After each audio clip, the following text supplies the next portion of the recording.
Hello everyone, তো সবাই কেমন আছো? আশা করি খুব ভালো আছো। আর আমিও খুব ভালো আছি। নতুন একটা সকালে নতুন একটা রেসিপি নিয়ে চলে এসেছি। আমি মৌমিতাস ফ্যামিলি অ্যান্ড কুকিংয়ে আপনাদেরকে অনেক অনেক স্বাগত জানাই। যেই দিকে তাকাচ্ছি সেই দিকেই শুধু পটল আর পটল, আর ওই একঘেয়ে পটলের ঝোল তো খেতে ইচ্ছেই হচ্ছে না। তার মধ্যে আবার পটল তো রান্না করতেই হবে। তো তাই ভাবলাম কেননা আজ পটল দিয়েই অন্যরকম কিছু বানানোর চেষ্টা করি। তো তাই প্রথমে পটলের বোটাগুলোকে কেটে নিয়েছি, তারপর একটু গা চেঁচে নিয়েছি। খুব বেশি ছাল ছাড়ানোর দরকার নেই, একটু গা চেঁচে নিলেই হবে। এরপর ভালো করে ধুয়ে নিয়েছি। আর পটলের যে বোটাগুলো আছে ওগুলো ছুরি দিয়ে বা চামচ দিয়ে, যেটা দিয়ে তোমরা পারবে সেটা দিয়ে আঁতিগুলোকে সব বার করে নিতে হবে। হ্যাঁ, আঁতিগুলোকে একদমই ফেলবে না, আঁতিগুলোর কিন্তু অনেক কাজ আছে। এরপর আর কি সব পটলগুলোর আঁতি একই রকমভাবে ছাড়িয়ে নিয়েছি। আর যেহেতু পটলগুলো কাটার পর ধুয়ে নিয়েছি, তো তাই আঁতিগুলোকে আর আলাদা করে ধোয়ার একদমই দরকার নেই। এরপর আর কি কড়াই একটু তেল দিয়ে পটলগুলো দিয়ে দেব। হালকা তেলে ভেজে নেব, খুব কড়া করে ভাজার দরকার নেই, মোটামুটি একটু ভাজা হয়ে এলেই হবে। একটু লবণও দিয়ে দেবে অবশ্যই। আর পটল ভাজার সময় তোমরা 1 চিমটি হলুদও দিয়ে দেবে। পটল এমন একটা জিনিস যেটা দিয়ে অনেক রকমের রেসিপিই হয়ে থাকে, তবে এই রেসিপিটার মধ্যে যেহেতু চিংড়ি মাছ আছে, তো তাই এর স্বাদটা দ্বিগুণ তো হতেই হবে। আর দেখো, তোমাদের সাথে গল্প করতে করতে আমার পুরবিহীন পটল ভাজা হয়ে গেছে।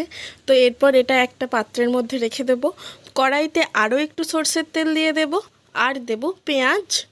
বেশ কিছুক্ষণ পেঁয়াজ ভেজে নেওয়ার পর একটু আদা রসুনের পেস্টও দিয়ে দেব। আর পটলের যে আঁতিটা বের করে রেখেছিলাম, তো এবার ওটা দেওয়ার পালা, তো ওটাও দিয়ে দেব। আরও বেশ কিছুক্ষণ ভেজে নেব। তবে এটা বলতে চাই, ওই একঘেয়ে ঝোল আর ঝাল ভাজা না খেতে ইচ্ছে হলে পটলের এই রেসিপিটা অবশ্যই ট্রাই করে দেখতে পারো। তো আজ যেহেতু বাড়িতে চিংড়ি মাছ ছিল, তো তাই জন্য আমি এটা পটলের চিংড়ি মাছ দিয়ে পুর করেছি। এটা মাছ ছাড়াও অনেক রকমের ভাবেই পুর করা যায়, ছানা দিয়েও এটা হয়। তো আরেকদিন ওই রেসিপিটা শেয়ার করব। আরও বেশ কিছুক্ষণ ভেজে নেওয়ার পর দিয়ে দেবো একটু লবণ।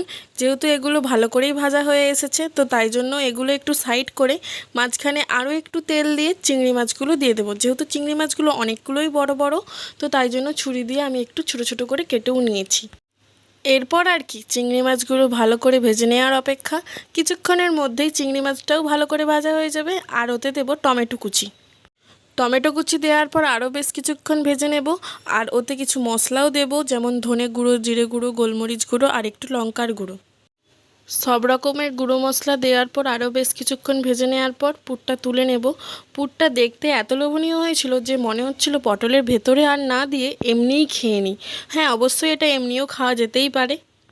অবশ্যই তোমরা যে কোনো সময় বাড়িতে এটা ট্রাই করতেই পারো। আমি যে মশলাগুলো ব্যবহার করছি বা যেরকমভাবে করছি, একদম সাধারণভাবে করছি, যে কোনো বাড়িতে এই মশলাগুলো থেকেই থাকে। বেশ কিছুক্ষণ সময় নিয়ে পুরটা ঠান্ডা করে নিয়েছি। এরপর পটলের মধ্যে এই রকমভাবে পুর ভরে নেব। সব পটলগুলো একই রকমভাবে পুর ভরে নেব। আমি এটা হাত দিয়ে করছি, তোমরা চাইলেই চামচ দিয়ে করতে পারো। সব পটলের মধ্যে পুর ভরে নেওয়া হয়ে গেলে কড়াইতে আরও একটু সরষের তেল দিয়ে দেব। আর দেব পেঁয়াজ কুচি। পেঁয়াজটা একটু ভাজা হয়ে এলেই ওতে দিয়ে দেবো আদা রসুনের পেস্ট। আর দেব একটা টমেটো কুচি। সব কিছু ভালো করে ভেজে নেব। যেহেতু পটলের পুরের মধ্যে আমি অনেক গুঁড়ো মশলা দিয়েছি, তো তাই এতে আর সেরকম কোনোই মশলা দেব না। খালি দেব একটু হলুদ গুঁড়ো আর লঙ্কা গুঁড়ো। পরিমাণ মতো লবণ অবশ্যই দিতে হবে। আর একটু স্বাদ বাড়ানোর জন্য স্বাদ মতো একটু চিনি দিতে পারো। বেশ কিছুক্ষণ মশলা ভাজা হয়ে এলে ওতে একটু জল দেব। জলটা ফুটে এলে ওর মধ্যে পটলগুলো দিয়ে দেব। আরও কিছুক্ষণ ফুটিয়ে নেব, তাহলেই একদম তৈরি চিংড়ির পুর ভরা পটলের দরমা। রেসিপিটা কেমন লাগলো অবশ্যই কমেন্টে জানিও। এইরকম আরও নতুনত্ব রেসিপি দেখার জন্য সাবস্ক্রাইব করতে ভুলো না। ভালো লাগলে লাইক, শেয়ার, কমেন্ট করে দিও। সবাই খুব খুব ভালো থেকো। আজকের মতো এই পর্যন্তই। পরবর্তী দিনে আরও একটা নতুন রেসিপি নিয়ে চলে আসবো। Moumita's family and cooking.